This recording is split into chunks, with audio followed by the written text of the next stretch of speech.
Olá, eu me chamo Kelly, sou bióloga e mestre em Ecologia e Conservação da Biodiversidade pela Universidade Estadual do Maranhão, ambas as formações, tá?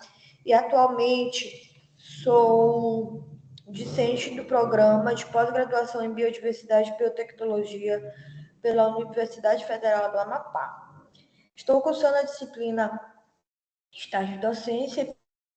Ela seria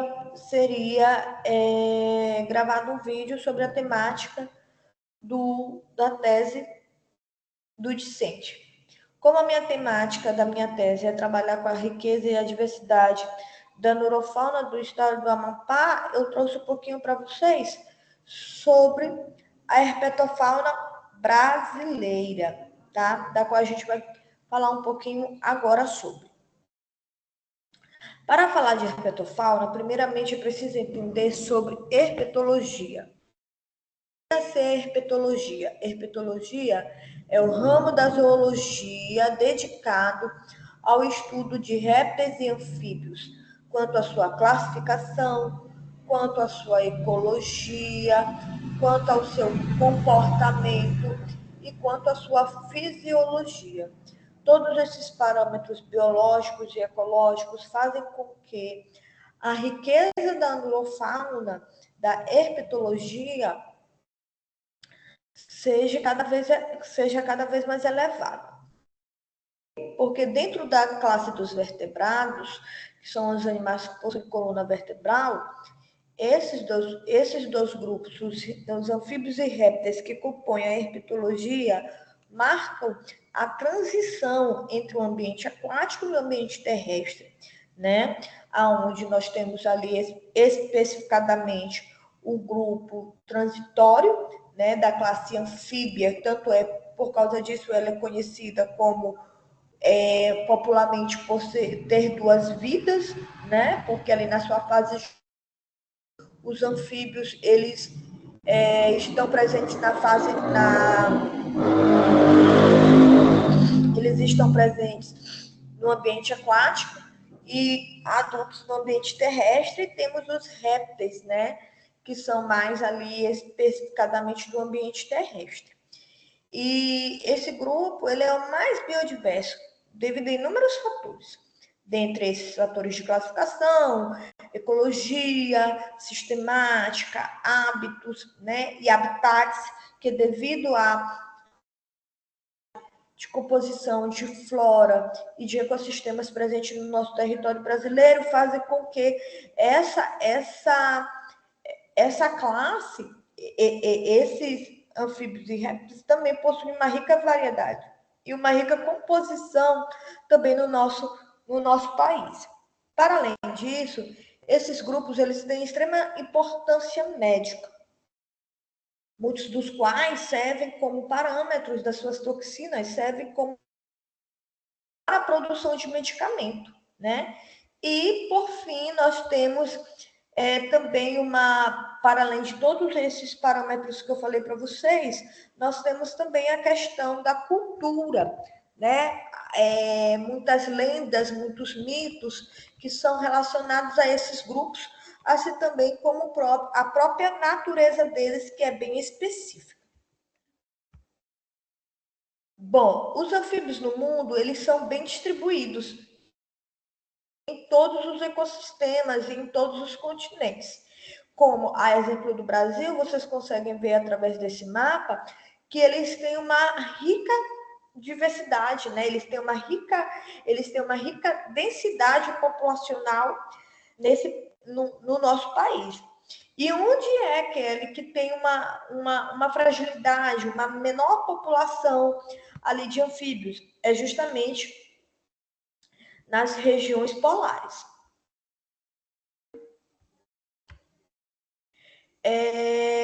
Kelly, alguém poderia me perguntar, Kelly, você está falando que os anfíbios eles são muito ricos no ecossistema brasileiro, no país, no Brasil, né? E que o Brasil ele possui uma rica, possui é o país mais rico em termos de diversidade, em termos de riqueza de anfíbios. E isso se deve a quê?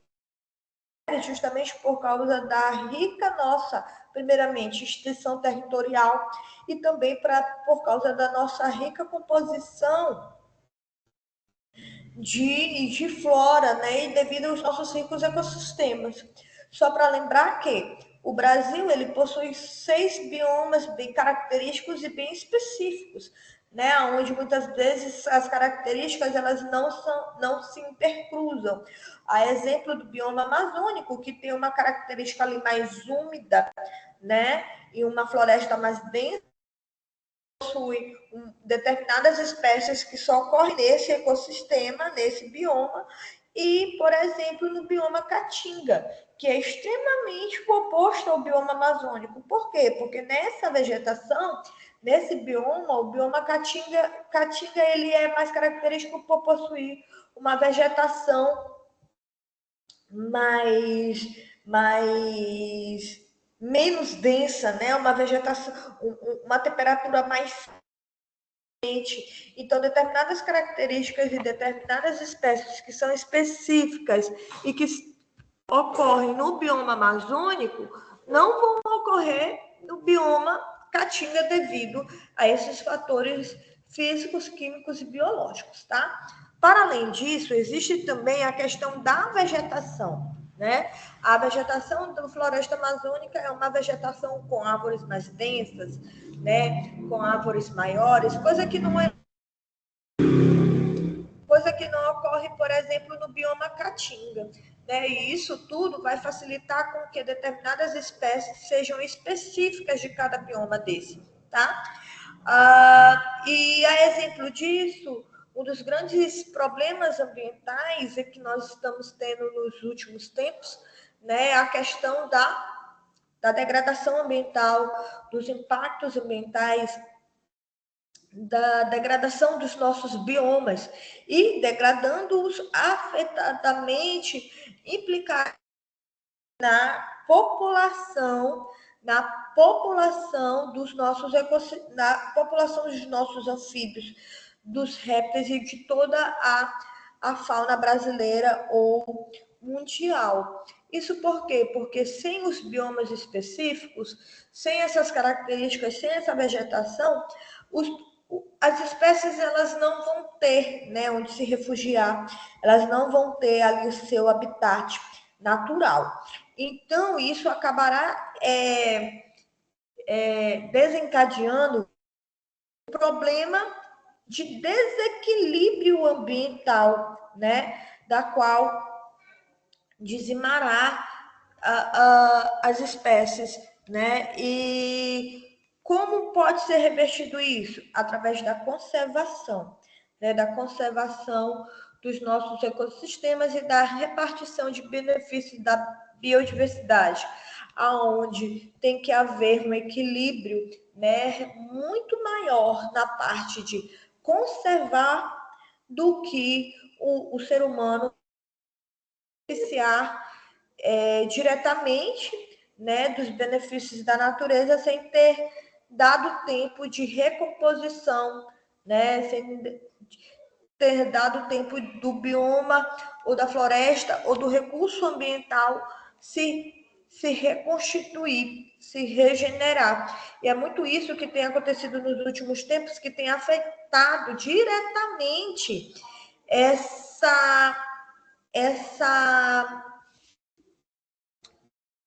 a classe anfíbia, né? A etologia dos anfíbios e dos répteis, como também dos demais animais. Bom, e falando especificadamente dos anfíbios, pessoal, os anfíbios eles estão divididos em 3 ordens bem específicas.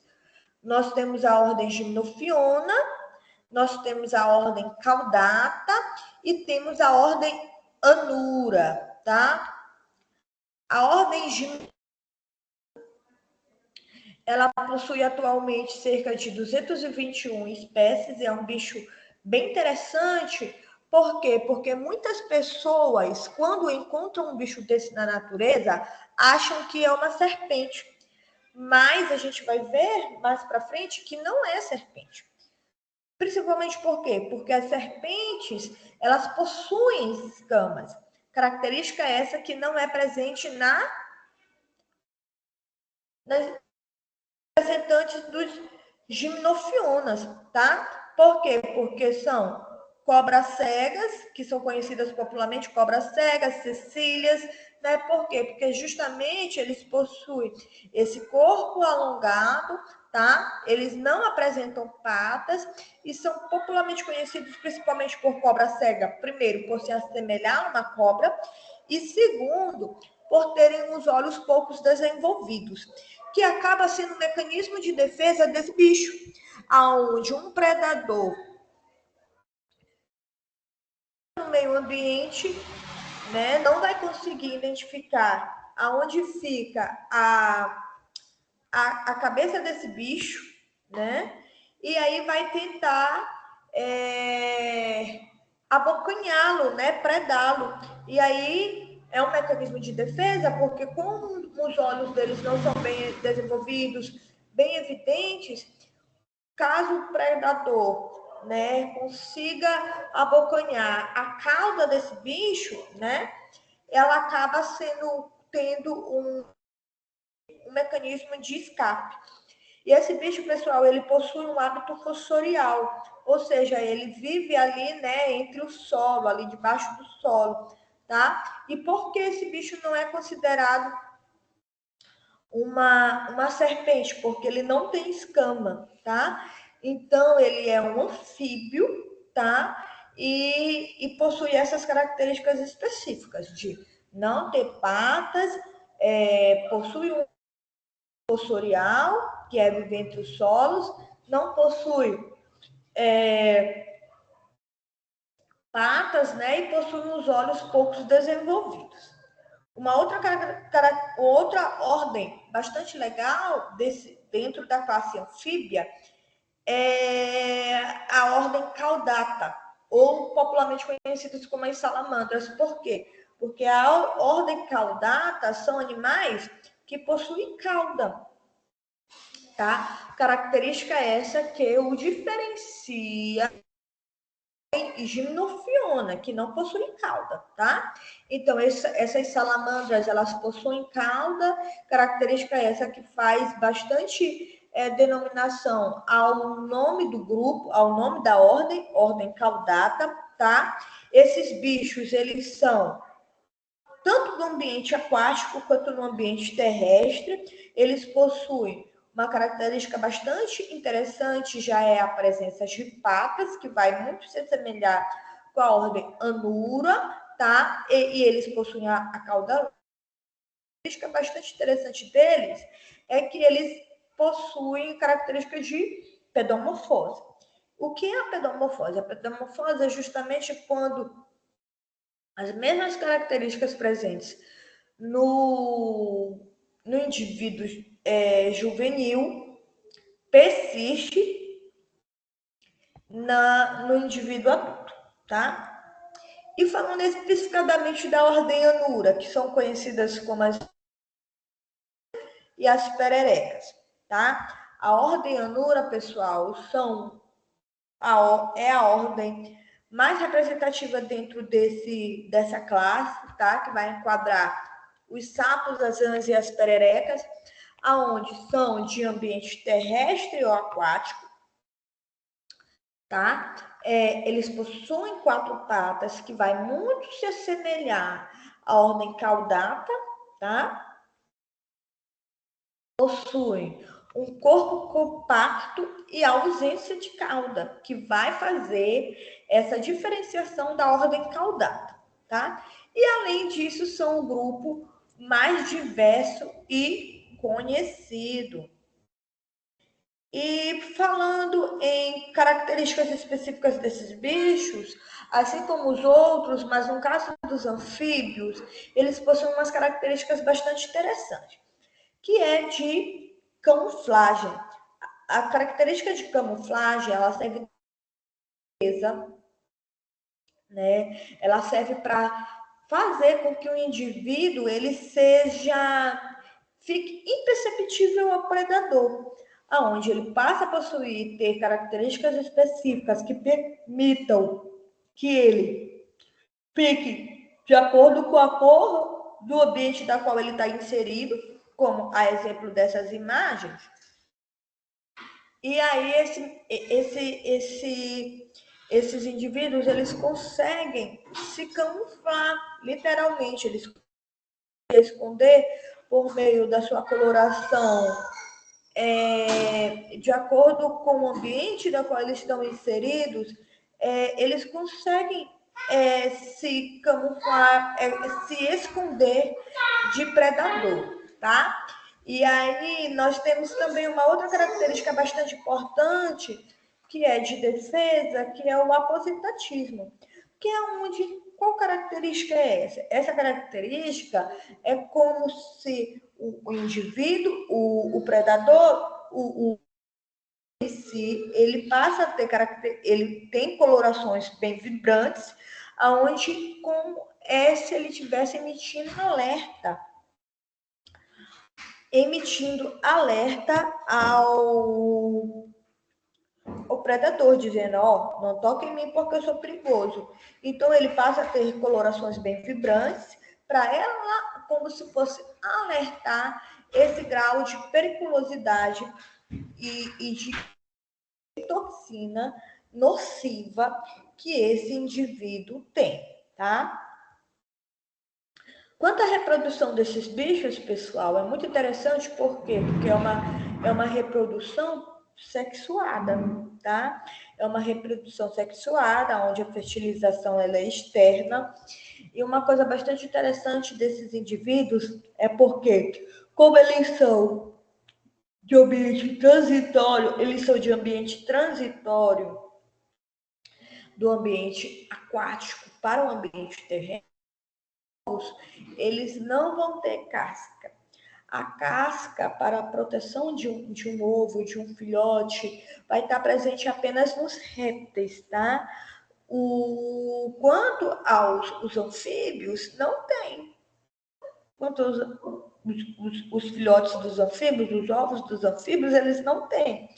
E como é essa proteção? Esses filhotes, esses ovos, eles são depositados literalmente na água, aonde eles passam a ter apenas um muco, tá? Que vai proteger esses ovos de predadores, tá? E aí que vai proteger, tá bom? Além disso, pessoal, tem muitas espécies de anfíbios, de anuros, que eles possuem um cuidado parental, tá? Aqui, as larvas, os ovos, inicialmente depositados na água, são denominados de alga, depois vão desenvolver algumas características como brânquias, né, cauda, que a partir daí são denominados de girinos, depois vão evoluir para os sapos, rãs ou pererecas, que é onde vão passar por metamorfose, onde vão ocorrer drásticas mudanças entre os girinos e entre os anuros adultos, tá? Aonde este esquema nós temos a deposição de ovos, né, que vão evoluir até se transformarem em girinos com cauda e brânquias, né, que vão evoluir até se transformar em indivíduos adultos e passar para o ambiente terrestre. E os hábitos desses indivíduos, pessoal, eles podem ser tanto dos ambientes viverem no solo, famosos sapos cururus, tá? Nós temos as espécies que vivem arborícolas, que são as espécies que vivem em galhos de árvores, né? Que são geralmente aquelas espécies que a gente encontra nos banheiros da casa da gente, tá? Que são as espécies arborícolas. Nós temos também as espécies aquáticas, que geralmente são as rãs que vivem na água.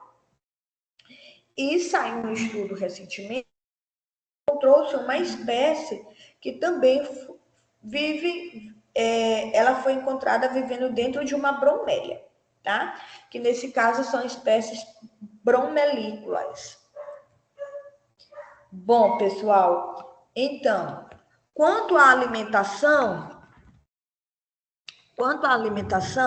esses bichos, eles, tanto na fase. Outra característica que é bastante interessante de ressaltar é que esses bichos, eles também vão se diferenciar tanto na fase juvenil, adulta, na questão de alimentação. Bom, enquanto os girinos, eles são herbívoros, né, e detritívoros, e na fase adulta, eles são carnívoros, e todo esse processo de alimentação faz com que eles tenham extrema importância, tá, no equilíbrio ecológico. Para além disso, existe uma espécie que foi a que eu falei para vocês anteriormente, Xenolila truncata, que é uma espécie que foi encontrada dentro de uma bromélia se alimentando de néctar, tá? E é uma espécie frugívora. Além disso, pessoal, quanto aos mecanismos de defesa dos anuros, os anuros, eles possuem diversos mecanismos de defesa. Entre eles, nós temos a secreção de toxina, aonde a liberação, por exemplo, dos sapos, a liberação de uma secreção, né, ali pela glândula paratoide, que só vai ser liberada a partir do momento que ela for pressionada. Tá? Então, nada daquela história de que eu tô a 10 metros de um sapo, o sapo vai em mim e joga leite. Isso não existe, isso não acontece, tá? Além disso, eles possuem também um mecanismo de aumento de tamanho, aonde eles vão inflar o pulmão deles, tá? Para se aparentar ser o maior do que o seu real tamanho, para justamente afugentar os predadores. E tem o mecanismo também de mecanismo de tanatose, pessoal, é justamente um mecanismo bastante interessante, aonde eles vão se fingir de mortos para poder serem deixados pelo predador. Para além disso, pessoal, aqui eu trouxe para vocês também alguns tipos de desova que os anuros têm, né, onde temos moléculas que geralmente vão depositar seus ovos em folhas, né? Em folhas. Nós temos as espécies também que vão tipo, cavar, né? Para depositar os seus ovos e ali liberar ninhos de espumas, tá? E temos as espécies também de cuidado parental, que tem muitas espécies como a pipa, que vai depositar os seus ovos em seu dorso, tá? E aqui eu trouxe um caso bastante interessante para vocês, que é de um TCC que foi realizado, onde trabalhou com o gênero Leptodactylus spitzinger, tá? de 1826, que apresenta 78 espécies mundialmente, sendo que 55 espécies de dáctilos, eles ocorrem em território brasileiro. Só que, para além dessas espécies, desses 55 espécies, elas são divididas, pessoal, em alguns grupos filogenéticos, né? A exemplo do grupo Fuscus, do grupo Pentadactylus, do grupo Latrans, do grupo Melanonotus, segundo o estudo realizado por Dissai e colaboradores em 2014. E por que eu trouxe esse família para vocês, esse gênero para vocês entenderem? Porque é um gênero bastante problemático, onde tem muitas espécies que são crípticas, ou seja, são aquelas espécies que são extremamente semelhantes visualmente, morfologicamente, mas são muito diferenciadas geneticamente. Ou seja, quanto a isso, é um grupo bastante problemático por causa dessas espécies crípticas, onde muitas vezes, muitas espécies esse grupo, elas só são diferenciadas, primeiro, por distribuição geográfica ou por identificação genética. A exemplo do grupo Fuscus. Eu trouxe para vocês aqui 3 representantes do grupo filogenético Fuscus, onde nós temos o Fuscus, o Mistácio e o Troglodites. Quais são as características morfológicas que vão diferenciar essas espécies? Primeiro, o grupo Fuscus, ele apresenta vários ocelos, que são essas manchas, né, distribuídas em todo o seu dorso, tá? E possuem dobras dorsolaterais, dobras no seu dorso, né? Quantas dobras possui? 6 dobras, tá? Que são como se fossem essas colunas, né? Essas tiras aqui, tá? Aonde tem 6 dobras dorsal, na sua parte dorsal, onde nós temos 2 dobras nas laterais, 2 dobras nas dorsolaterais e 2 dobras dorsais, totalizando 6 dobras de leptodáctilos. E é uma característica que faz com que ela seja identificada visualmente, morfologicamente no campo, tá?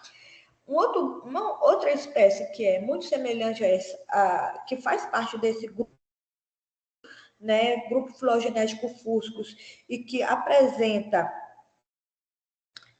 muita semelhança com o Fuscus ou Troglodites, é a espécie Mistácio.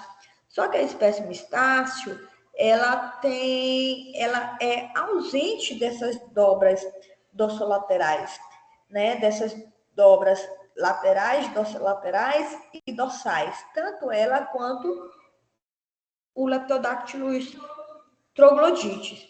E isso vai facilitar e a separação visualmente dessas 3 espécies, tá?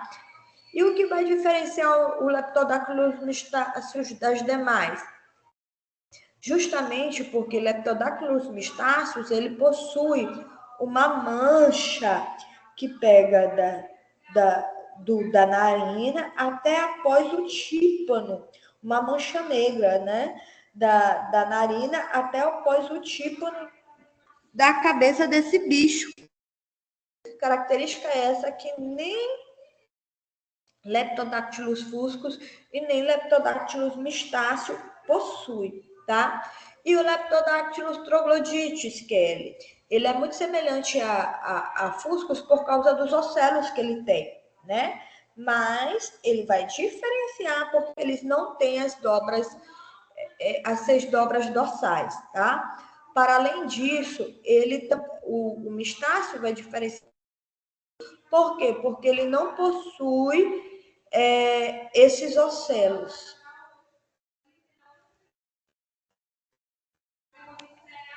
Bom, quanto ao Leptodactylus pentadactylus, Kelly, aí nós temos um grande problema, porque nós temos essas espécies que são extremamente semelhantes, elas são extremamente semelhantes, tá?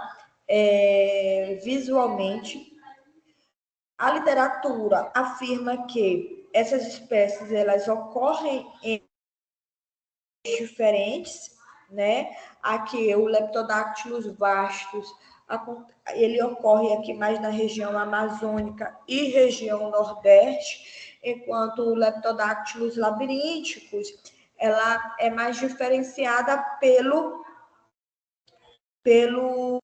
distribuição ali na região centro-oeste, né, e sudeste.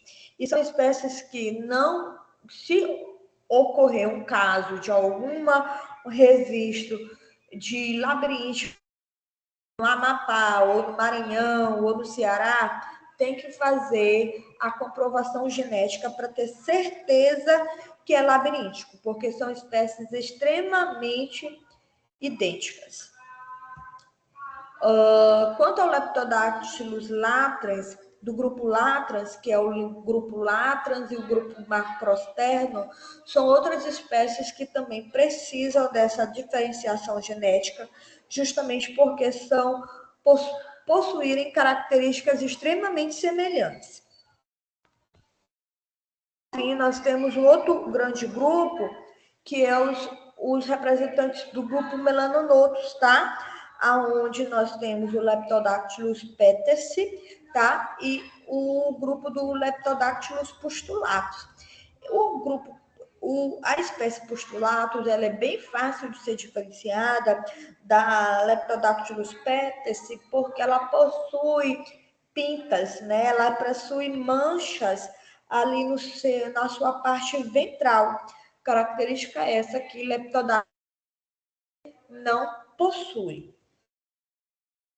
E quanto à classe Reptilia, Kelly? A classe Reptilia, nós temos várias ordens. Nós temos a ordem dos testudines, né? Nós temos a ordem dos crocodilianos, mas também nós temos umas 3 grandes ordens que são muito conhecidas no ecossistema brasileiro. A exemplo das serpentes, que atualmente 430 espécies, as anfisbênias, que nós temos 82 espécies, e os lagartos, que nós temos cerca de 292 espécies. Falando de um grupo mais conhecido e muitas vezes mais temeroso dentro da classe Reptilia pela população, nós temos as serpentes.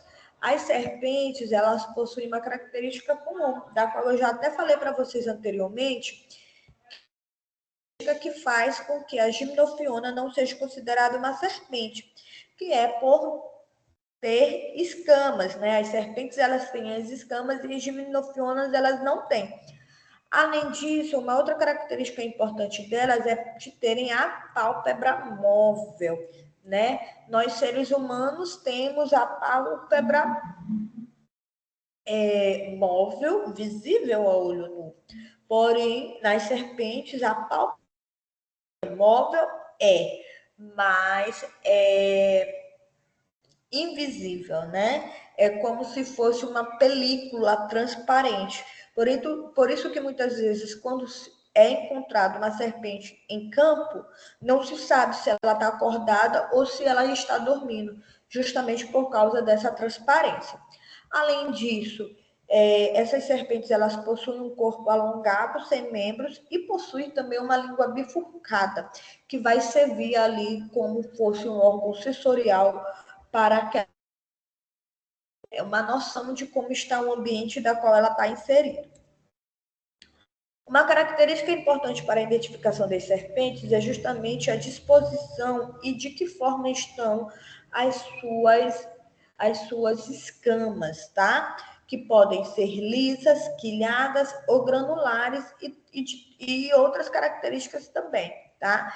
Inclusive, um indivíduo, uma serpente, ela pode apresentar vários tipos de escamas.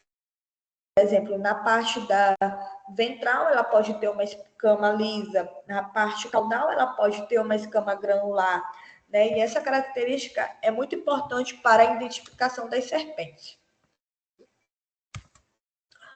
Assim como os anfíbios, as serpentes, eles também têm um mecanismo de camuflagem e de defesa, né? Onde as cores vibrantes vão alertar, ó, sou perigoso. O próprio chocalho, né, vai alertar, ó, não toque em mim porque eu sou perigoso. E também tem um mecanismo onde ela possui características, possui uma coloração bem semelhante no ambiente da qual ela está inserida. Quanto aos hábitos, pessoal, elas podem ser tanto terrícolas como uma cascavel, né? Nós temos as espécies também arborícolas, que são aquelas espécies que vivem na árvore, a exemplo das cobras cipó. Temos as espécies aquáticas, né, que vivem na água, arborícolas que vivem na água, cobra-cipó e das aquáticas, a exemplo da sucuri, né? Aquáticas que vivem na água, a exemplo da sucuri, e as fossoriais que vivem em galerias subterrâneas, por exemplo, a exemplo da naja, né? Quanto à alimentação das serpentes, elas são carnívoras e também se alimentam de tantos outros animais, como, por exemplo, de aves, de lagartos, de insetos e até mesmo de outras serpentes. E também se alimentam, né? Quanto a isso, os predadores mais naturais das serpentes são os gaviões, as mucuras e também outras espécies de serpentes que se alimentam de outras serpentes, tá? E como as cobras se reproduzem? Bom, as fêmeas, elas possuem uma liberação de químicas, né, pela fêmea, aonde essa química ela vai atrair o macho, que vão disputar entre si para saber quem é que vai copular com a fêmea que está liberando o veneno, onde haverá um entrelaçamento entre as espécies e ocorre uma fecundação interna, tá? Essa fecundação ela pode gerar, né, os novos filhotes que podem serem liberados no ambiente por meio de um embrião, né, que é desenvolvido direto no útero da progenitora, aonde sai ali uma mini serpente, ou então ela pode vir ao meio externo por meio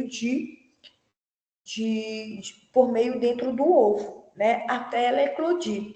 Nesse caso, quando ela vai vir por meio dentro de um ovo, são denominados de ovíparas, tá?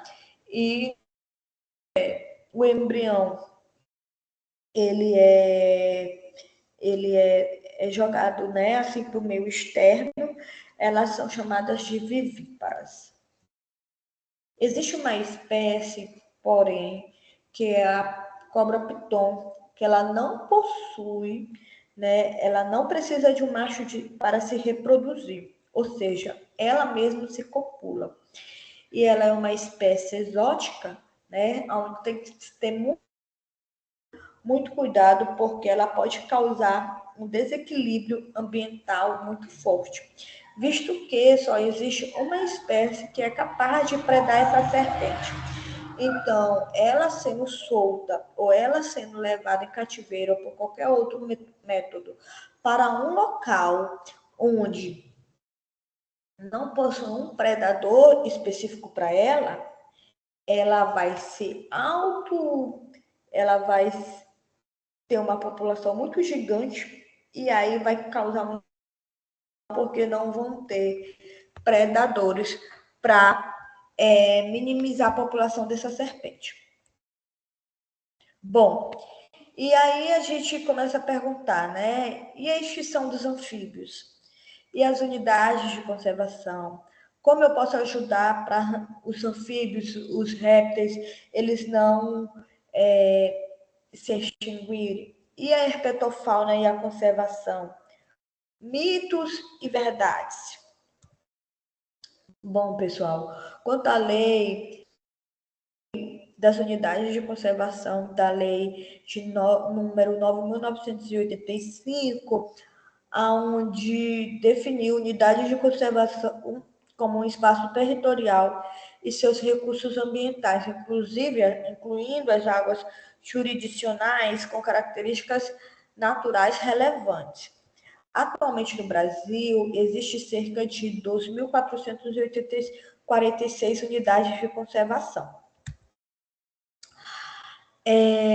Porém, a passa por sérios problemas em termos de população. Primeiro, por causa do declínio populacional muito originado pelas mudanças climáticas, né?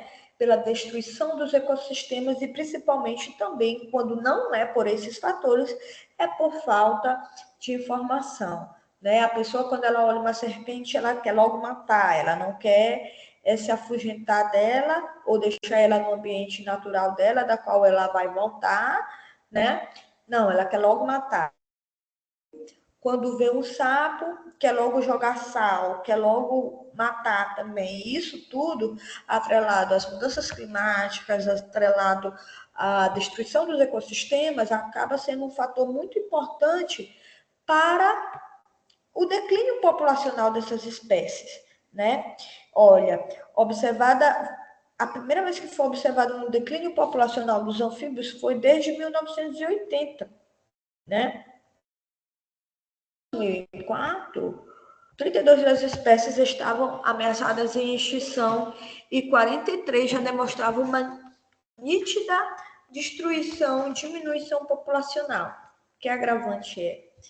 Então, caso haja um acidente ofídico, algumas medidas são necessárias a não se reproduzir, a não reproduzir. A exemplo, de chupar o veneno, de tentar extrair o veneno, né? De botar uma faixa ali para prender o veneno ali naquela região, de tomar medicamento sem consultar o médico e de pressionar aquela região. O que eu devo fazer? Inicialmente, pedir socorro, né? Através da ambulância, colocar as pernas para cima e lavar a região atingida com sabão, tá?